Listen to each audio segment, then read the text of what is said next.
Yan na sabi naman ni Elmo. Sabi ni Patrick Santos.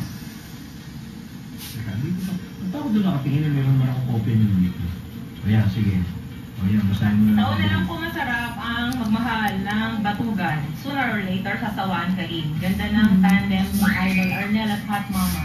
Kilalis at napaka-positive ng aura niyong dalawa. Kasama po namin si Jemuel, more power. Ganun ah. Galing kay Patrick Santos. Ayan.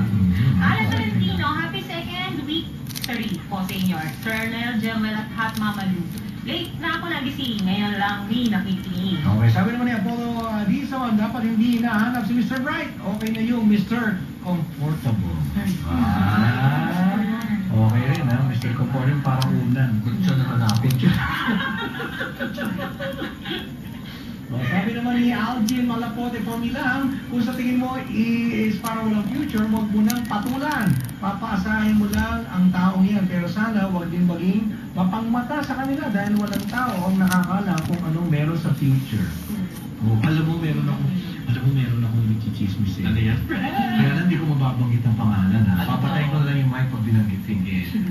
Basta, Abang rin nga niyan. parang tulad. Basta sa mga bonggang-bongga natin mga stars, merong nakalab din ito na talagang nag-profess ng matinding pag-ibig at siseryosohin daw. Pero kasi nga, madatong si girl eh. Eh yung isa medyo pakum lang. Ay, gano'n. Oo, so ginano. Turned up? Oo, turn down dahil desisyon ng Matira ka. Oo. Tapos ngayon, ang tindi pa rin ang kanyang career sa showbiz, nakapag-asawa ng super duper